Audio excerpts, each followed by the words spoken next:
welcome to the Let's Think About It podcast, where we embark on a journey of thoughtfulness and personal growth. I'm your host, Coach Mo, and I'm here to guide you through thought-provoking discussions that will inspire you to unlock your full potential. In each episode, we'll explore a wide range of topics from self-discovery and mindfulness to goal setting and achieving success. Together, we'll challenge conventional thinking and dive deep into the realms of possibility. Whether you're looking to find clarity in your personal or professional life or seeking strategies to overcome obstacles, this podcast is your go-to source for insightful conversations and practical advice. So find a comfortable spot, chill, and let's embark on this journey of self-improvement together. Remember, the power of transformation lies within you, and together we'll uncover the tools and insights you need to make it happen. So let's dive in.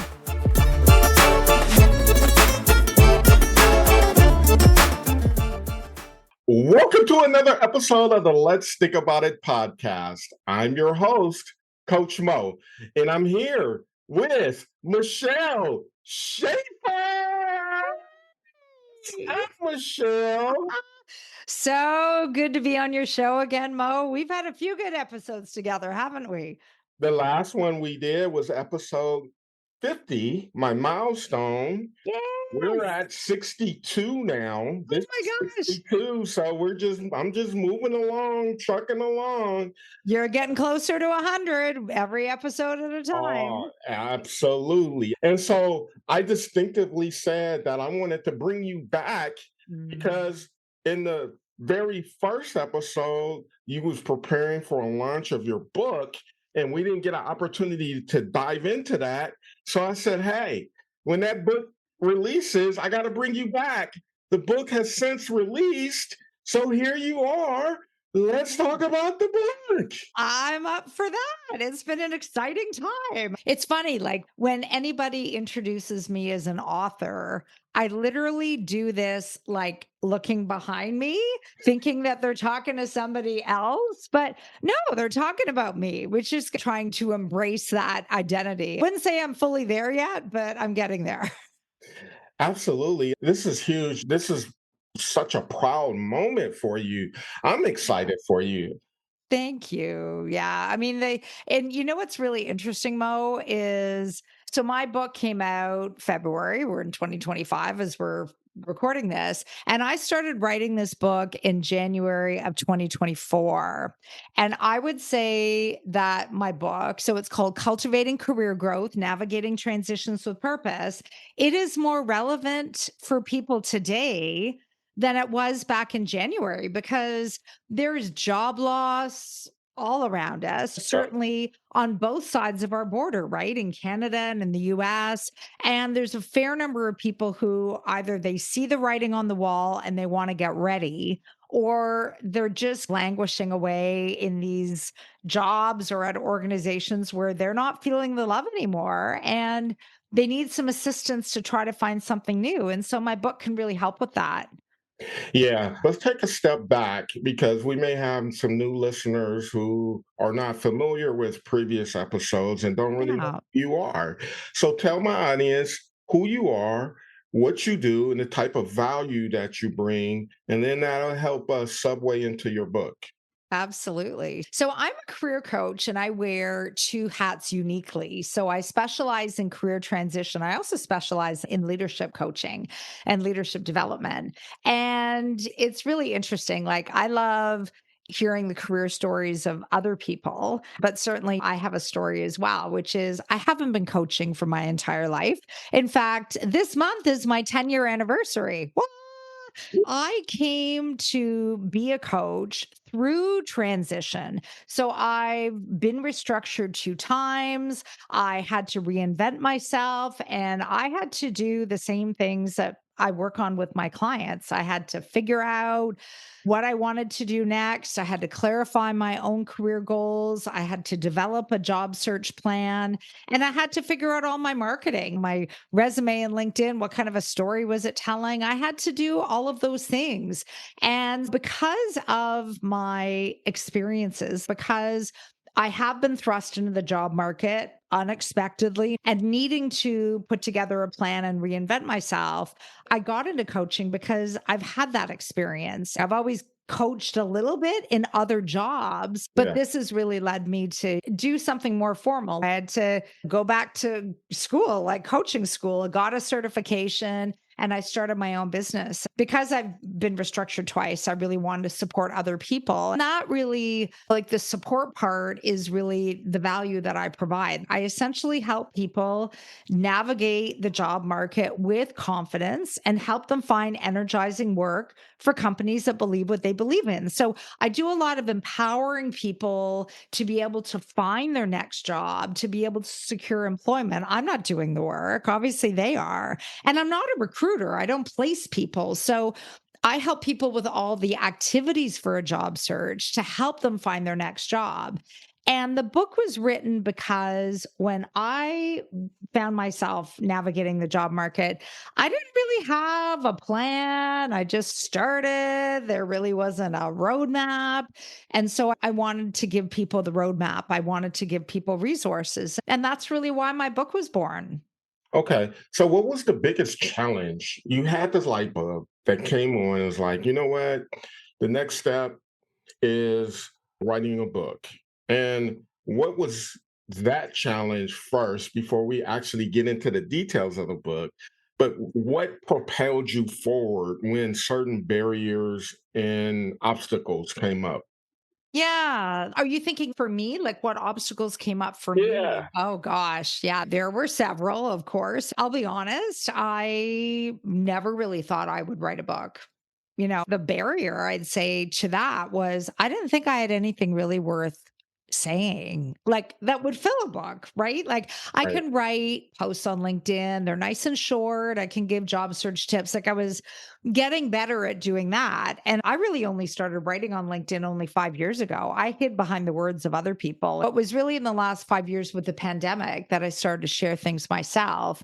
I still didn't think I would write a book because I never thought of myself as an author. And I never thought anybody would buy it. I never thought I would be able to fill a book. Part of me thought, I'm going to get excited about this and I'm going to start, and maybe I'm going to lose my energy throughout and think, why am I doing this? I'm really grateful. My partner, Tim, has been encouraging me for a while. He thinks I've got a couple of books in me. I don't know. After writing one, we might just take a long break first. Oh my God. It's like Absolutely. birthing a kid with all the pain and the Well, reward and the joy. It's everything together. But those are my obstacles. I knew I could help job seekers certainly by writing it. I just really didn't think that I had enough. The more I really started to get into the writing, I realized I've got an avalanche of tips and strategies to share. But the other part is, and this, I think this is what makes my book relatable for people, is every chapter starts with a client story. Like in my chapter 8, which is all about interviewing, I'm telling the story of one of my interview coaching clients and some of the struggles that they had when they came to me. And then I offer up a lot of tips. And then I wrap it up by saying, where did that client go with that? How did they do in their next interview? So there's a lot of information, there's client stories, but there's also lines for people to write in and make notes. So it's part workbook and part strategy and sharing of tips. But certainly it didn't come easy. And I really bucked the thought that I could do this. So yeah. much so, Mo, that people would reach out to me over LinkedIn, like publishers, and say, "Oh, have you thought about writing a book? I'd love to work with you." And I just ignored them all. I really did. Like for, I would say, a good year and a half. I just didn't take up anybody on the offer. And then somebody reached out to me who is the publisher that I did use. And it was just the way she reached out. I thought, you know what? I should be open to it. I was closing Right. it down before even investigating it. And when I had the conversation with her, I thought, yeah, if I'm going to do it, I want to do it with you. And then we just started the process. And I'm going to correlate this to how you help clients in your book. But I think one of the things that we face going through career transitions right now is the inner critic.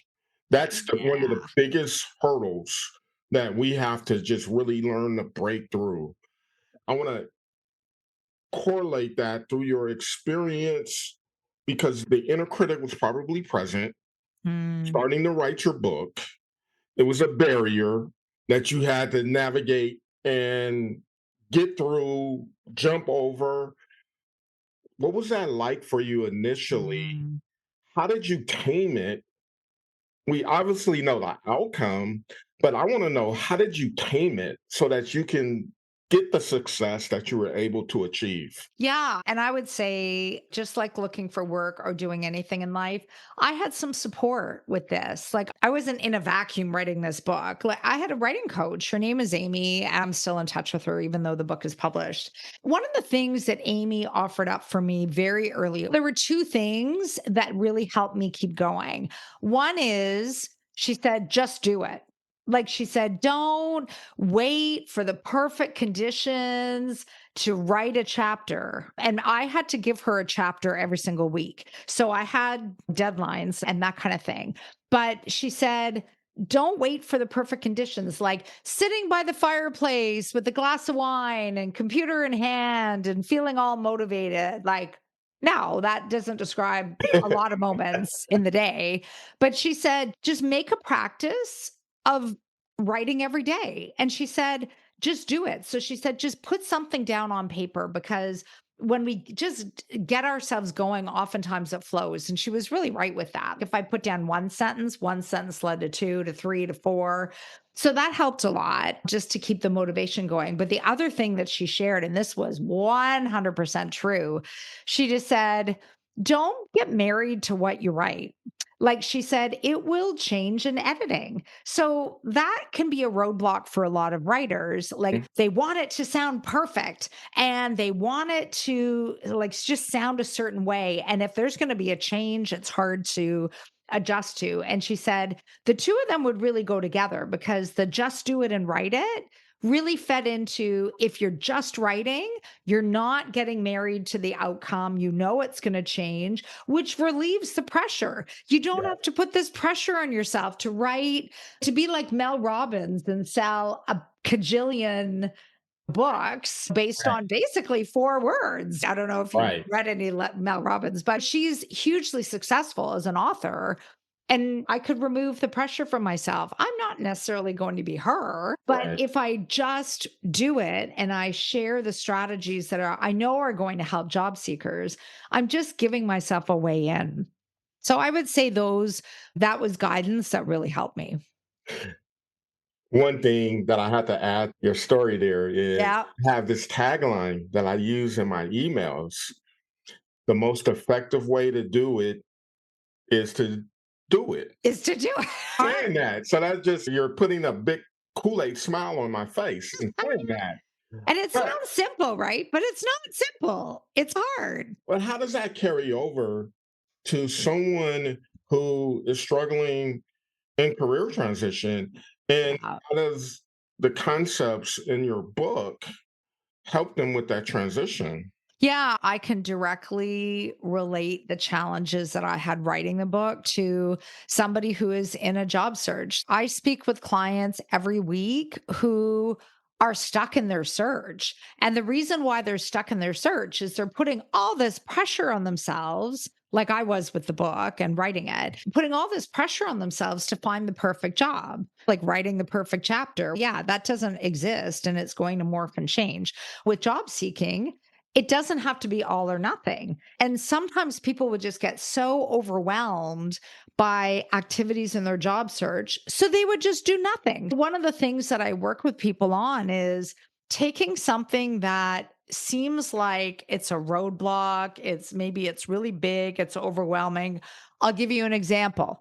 Updating your resume or updating your LinkedIn profile seems huge, right? As a task. So I would work with them and say, okay, so updating your resume, what would be the tiniest step you could take where you could do something for your resume, even if you didn't do the whole thing, with the aim that something's always better than nothing? Somebody might say, oh, like I'll write a bullet an achievement bullet to support what I did in my last job. I said, there you go. So make that your goal then. If that's the only thing you do for your resume, that's okay because you've done something. One achievement statement is better than zero achievement statements. And I find that breaking down approach Yeah. into like taking something big and making things really small, it just allows job seekers to experience the incremental progress of doing something every day and just being consistent.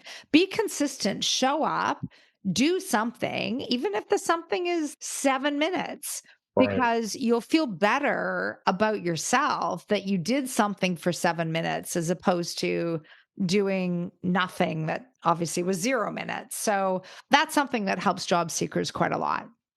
And that's powerful because our mind, the inner critic, makes it bigger than what it really is, right? It's, oh my Yeah. gosh, we got to redo our resume. That's going to take about a month and Yeah. all this effort and energy. But what you're saying, no, let's take baby steps. Calm Yeah. approach. What Yeah. can we do today? What's one action we can do today Yes. to build towards a better resume? Yeah. That's it. Let's focus on that. Even me just saying this, it seems more calm. You're actually doing something. And the other thing that I offer to job seekers, and I talk about this in my book as well, is the idea around like, what is progress to you? So, a lot of people that I work with, they feel that they're not making any headway unless they get an offer. So, like in their mind, job offer equals job search success with no room to accept progress on other fronts. And then they declare themselves a failure if they're not getting offers. So I'll break that down with them as well. And I'll say, okay, let's just talk about your wins. And that's actually one of the questions I ask my clients before I meet with them is I'll send them a series of 4 questions. And the top one is tell me what wins you've experienced, big and small, that you've experienced since the last time we got together and we were talking. And a win could be, yeah, like I asked somebody for a recommendation for my LinkedIn profile. Like that's a win. And I'm trying to help them understand that's progress too, because you're doing something and you're getting that recommendation and you're putting it on your profile. That's a win. And I encourage job seekers to think about looking for work. Do you plant anything? Do you have a garden or like flowers or like anything like that around your place or know somebody that does that kind of thing? Yeah, I have a lawn. I have a little rose garden area. Oh, nice. I set it up. I put it there, but it was iterated. I didn't do it all in one day.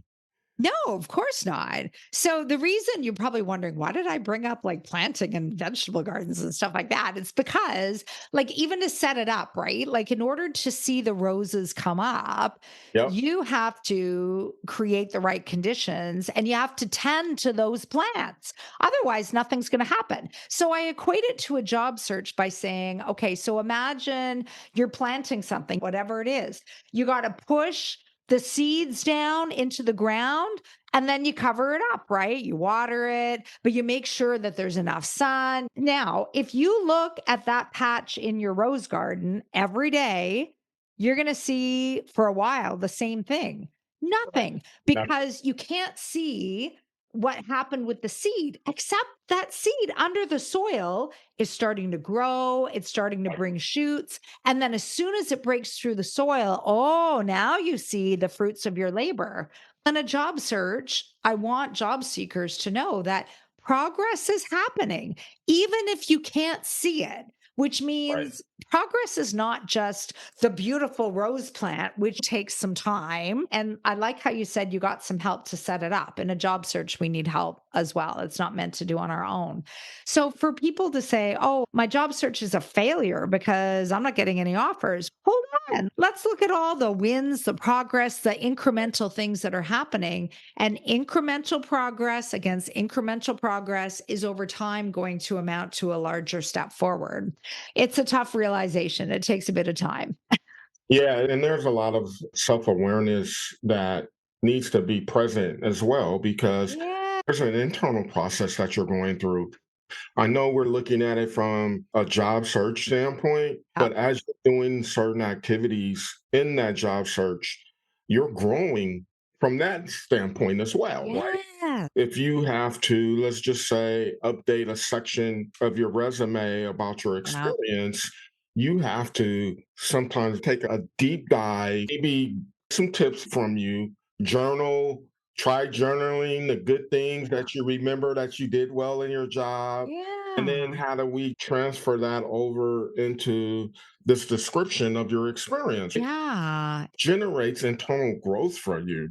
Absolutely. And you know what? I'm glad that you brought that up because I would say, like, that's another struggle I see with people looking for work, which is why I have a whole chapter all about branding and how you can represent your achievements. Because a number of people that I work with, oftentimes, what has caused somebody to even just explore working with me is they say, I've been at this job search for a while. I'm applying for jobs. I'm not getting them, or I'm interviewing, not getting the job. And when you really delve into it, the realization of that the person has is, yeah, they're maybe not as much in tune with what their value is. So, yeah, you can tell me all the things that you've done, but why is that meaningful? Why is it significant? If you strip Yep. everything away, what's the value that you offer? And Mo, I still remember working with this one individual, and he was a bus driver here in Ottawa. And with his resume, trying to get him to write an achievement statement, he was totally stuck.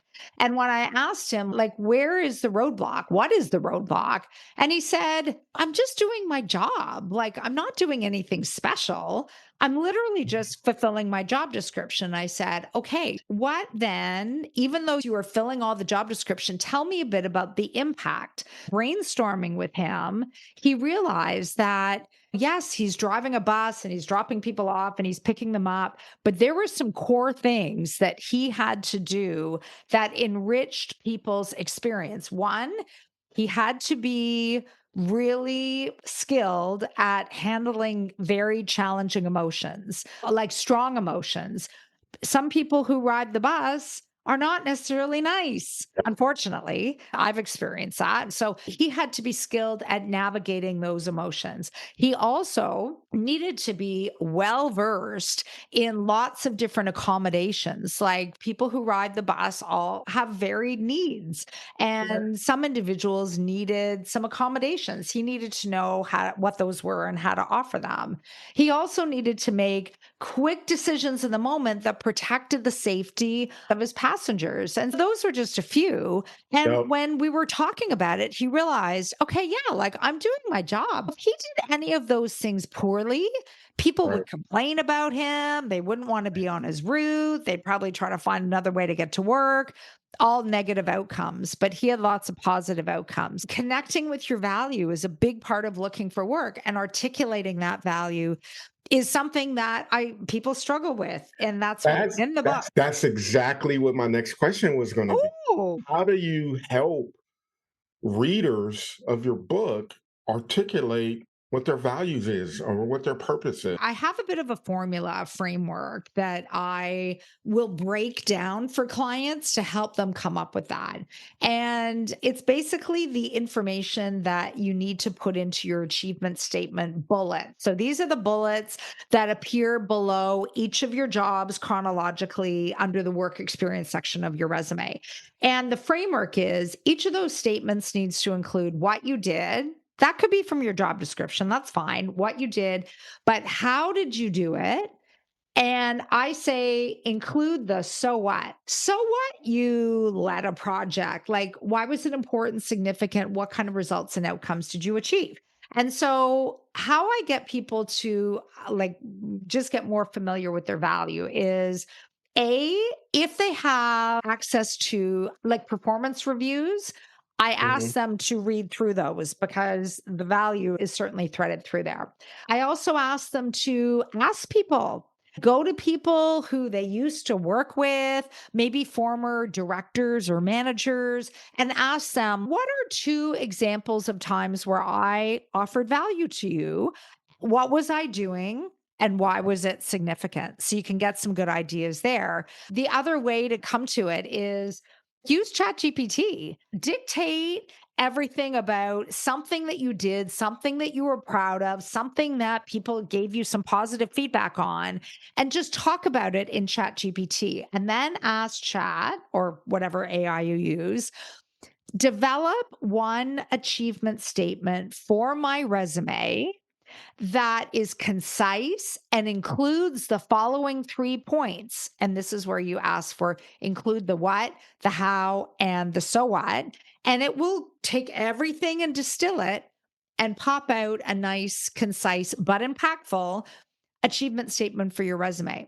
Those are some ways that I will work with people to get connected to what they do and get them just remembering what they do. And yeah, sometimes people are astounded that I say, what, ask people? Like, why would I want to ask people? Others Yeah. will hold, they will see things maybe a little bit different than you. So something that you're thinking is I was just doing my job thing. It might be really impactful to somebody else. We just need to ask them. Is it laid out in your book as well about how to take that approach? Yeah, Yes. I think it's chapter. I'm trying to think, what is my branding chapter? Oh, chapter 5. Chapter 5 is called What's in a Brand. Hold the book up. And Hold the book all up. of that is in there. Hold the book up. Yes, why didn't I do that before? Yay. The Okay. book is on Amazon. I was really proud. It got to #1 bestseller status when it came out in the 3 categories that it's offered in. I know. One of the categories is still number 20, which astounds me because it came out in February. I know that you like to offer your listeners something. So I've got a gift, of course, for your listeners, which is people are going to be able to access a free chapter from the book. And if you like what you read, the link is going to be in there. I know that you're going to send to everybody as part of the show notes where you can order the whole thing. I try to make it accessible to people. And the fact that it's part workbook and part tips just gives people a way to apply what they're learning directly to their job search, like in the moment. I know we're running out of time, but I gotta bring this up. Hey, There's so many people during this time of career transition, what's yeah. happening in our job environment, they're struggling. They need resilience right now. How do you help people establish that resiliency in the book? Yeah, that's such a great question. So, in my book, chapter 9 is called This Is Not Your Forever Place. And I very intentionally wrote a chapter that is all about the limiting beliefs that we can have, that inner critic that gets in the way, and how to work with that inner critic and those limiting beliefs. I also talk about how to navigate the strong emotions that can come with looking for work, especially for somebody who has lost their job. It is called the sudden pain of job loss for good reason. It is very painful for people. Some people experience deep, deep shame because they think, okay, I lost my job because I was a poor performer. That must be why I lost my job. And so, how I work with people to help them dismantle that is, first of all, to help them see that yes, they have lost their job and it's incredibly uncomfortable, but they are not the only one. Is it really realistic that hundreds of thousands of people were bad performers? No, of course not. And sometimes for somebody who's really stuck, I'll ask them if they share that, oh, yeah, like a friend of mine was lost their job and they found another job. And I said, what did you think about your friend when they lost their job? Did you think that they were a bad performer and they got what was coming to them somehow? And of course, the person would say, no, this person's very talented. They are so knowledgeable and they're like a really good employee. And I'll say, is it possible that others would say the same thing about you? You know, that you were a really great employee, you were very supportive, you were a team person, you stepped up, were like shared your expertise very graciously. Is it possible that others might say the same about you? And then they're like, yeah. So I'll work with people and just give them new language. The other thing to help them be more resilient as well is And this is in the book about how do you frame your leave story. So if you have been let go for any reason, how do you tell the story of your departure? And Mo, I'm not kidding when I say this. I have clients who will avoid social engagements because they don't want anybody to ask them what they do, or if Mm, they know that they're looking, how's your job search going? They just don't want to answer the questions. So I'll give them the framework of how to answer, like position the leave story. Talk about the fact that you were restructured. Business decision was made to eliminate your position.